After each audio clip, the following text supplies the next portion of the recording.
কি হলো, এরকম মন খারাপ করে বসে আছো? দুধ ভালো লাগে না আমার।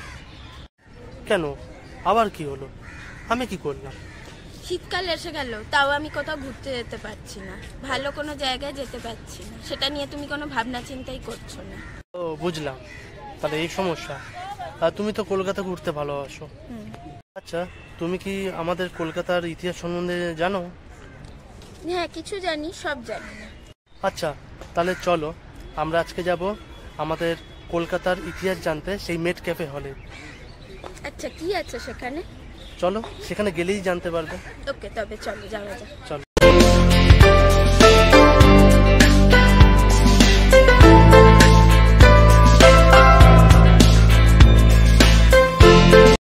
আজ আমরা আবার নতুন একটা জায়গার ভিডিও নিয়ে চলে এসেছি। আর এখন শীতকাল পড়ে গেছে, ঘুরতে যাওয়ার সময়ও চলে এসেছে, তাই নতুন জায়গার ভিডিও তো অবশ্যই আসবে। আর আপনারা দেখছেন ট্রাভেল উইথ অভি কোয়েল, আপনাদের সাথে আমরা আছি অভি কোয়েল। আমরা এক ছুটির দিনে চলে গিয়েছিলাম কলকাতার মেট ক্যাফে হলে। কলকাতার মেট ক্যাফে হল অনেকেই জানে, আর যারা জানে না, মেট ক্যাফে হল হলো কলকাতার পুরনো ঐতিহ্য ও ইতিহাস এখানে সংরক্ষিত আছে। তোমরা এলে কলকাতার পুরনো ইতিহাস, ঐতিহ্য সমস্ত কিছু জানতে পারবে। যারা কলকাতার পুরনো ইতিহাস, ঐতিহ্য সম্পর্কে ইন্টারেস্টেড, তারা এখানে একবার এলে তাদের খুবই ভালো লাগবে। আমরা এখানে যাওয়ার জন্য শিয়ালদা মেট্রো স্টেশন থেকে মেট্রো ধরে মহাকরণ মেট্রো স্টেশনে নেমেছিলাম। মহাকরণ অঞ্চলটি তোমরা অনেকেই জানো, আবার অনেকে জানো না। এখানে অনেক হেরিটেজ বিল্ডিং আছে, রাইটার্স বিল্ডিং, জিপিও বিল্ডিং ইত্যাদি অনেক হেরিটেজ বিল্ডিং তোমরা এখানে গেলে দেখতে পাবে। আর এই রাস্তাটাও ভীষণই সুন্দর, হাঁটতেও তোমাদের খুব ভালো লাগবে।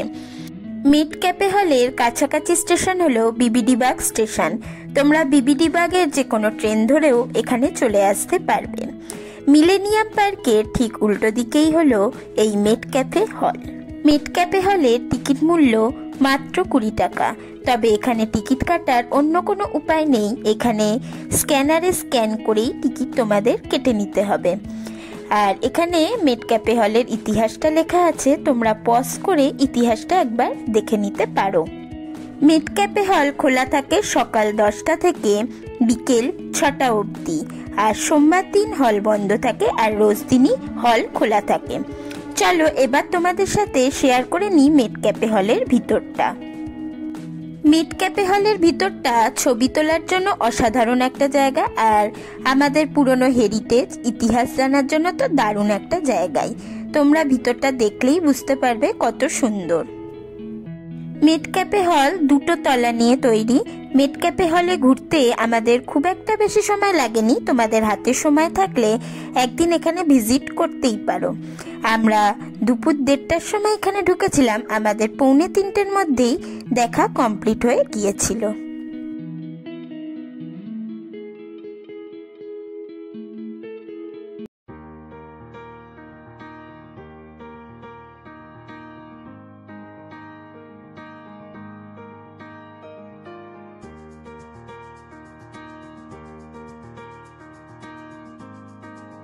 মেট ক্যাফে হলের ভিতরে এই জায়গাটা একটা ছায়াচিত্রের মতো তৈরি হয়েছে। এই জায়গাটা ভীষণই সুন্দর, অনেকেই এখানে ফটোশুট করছিল।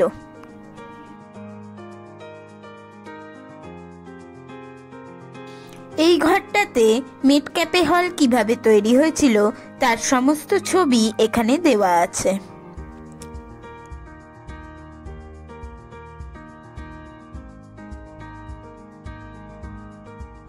এবার আমরা সিঁড়ি দিয়ে চলে গেলাম সেকেন্ড ফ্লোরে। সিঁড়ির এই জায়গাটা কি অসাধারণ একটা জায়গা, এখানে ফটোশুট করার জন্য দারুণ একটা জায়গা। এখানে বিভিন্ন পুরনো সিনেমার পোস্টার লাগানো আছে, আর এখানে আছে আমাদের সেই পুরনো রিক্সা।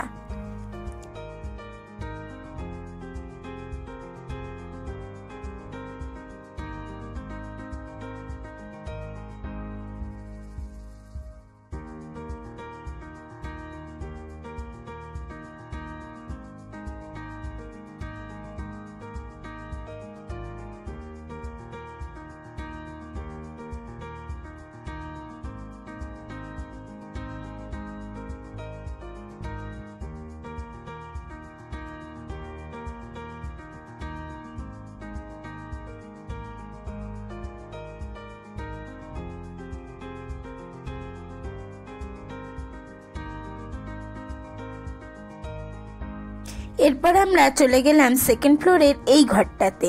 এই ঘরে আছে পালতোলা একটা নৌকা। এই নৌকায় করেই আগে দেশ বিদেশে পাড়ি দিত কলকাতার বন্দর থেকে ইংরেজরা।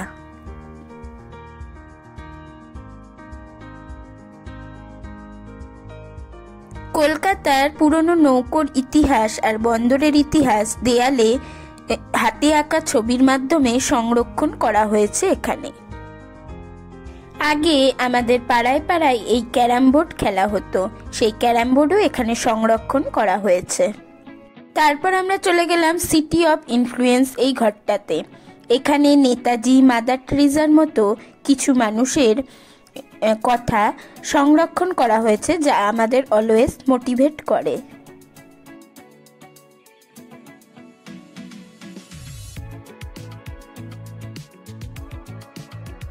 এরপর আমরা এই ঘরটাতে এলাম। এখানে বিভিন্ন ছবি সংরক্ষণ করা হয়েছে আমাদের কলকাতার ঐতিহ্যের সিটি অফ লাইফ। আমাদের কলকাতার দুর্গাপুজো ও বিভিন্ন অনুষ্ঠানের ছবি এখানে সংরক্ষণ করা হয়েছে।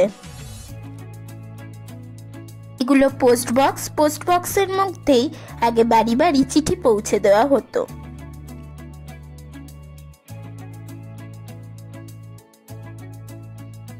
এখানে অনেক পুরনো বই সংরক্ষণ করে রাখা হয়েছে। আমাদের কলকাতার ঐতিহ্যের মধ্যেই পড়ে কনের আর বরের মুকুট। সেই মুকুটও এখানে এত বড় আকৃতিতে সংরক্ষণ করা হয়েছে। এটা হলো সেই পুরনো দিনের সুটকেস। কলকাতা শহর মানেই হলো দুর্গাপুজো। এখানে তাই দুর্গা ঠাকুরের একটি মূর্তিও সংরক্ষণ করা হয়েছে।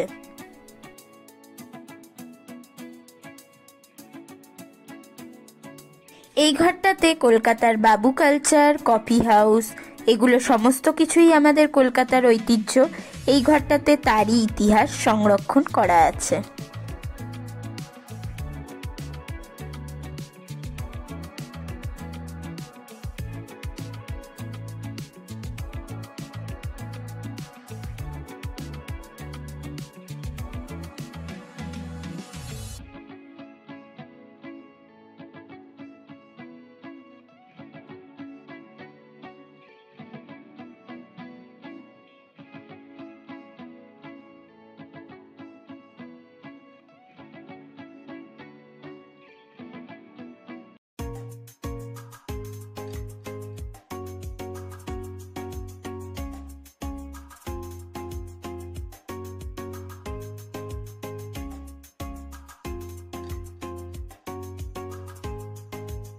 কলকাতা মানেই পুজোর ঢাক।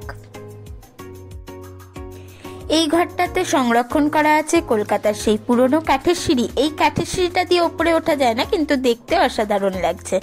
আর কলকাতার কিছু পুরনো ছবি, টাইপরাইটার ইত্যাদি।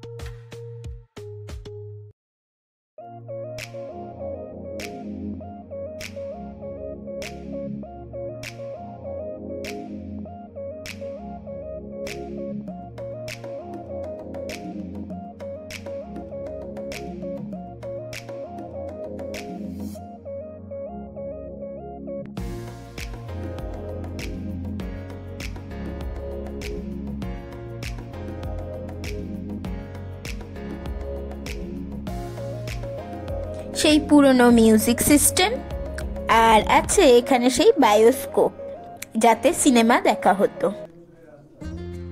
আমাদের কলকাতার এই মেটক্যাপে হল ঘোরা প্রায় কমপ্লিট।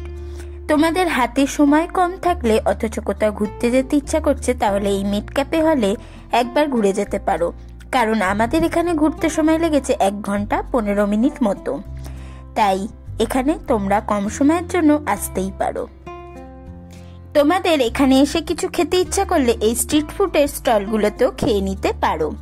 এই স্ট্রিট ফুডের স্টলগুলো হলো মেটক্যাপে হলের ঠিক অপোজিটেই, তোমাদের বলেছিলাম মিলেনিয়াম পার্ক আছে ঠিক তার সামনে।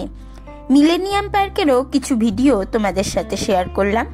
হাতে সময় থাকলে তোমরা এই মিলেনিয়াম পার্কটাও একবার ঘুরে দেখতে পারো।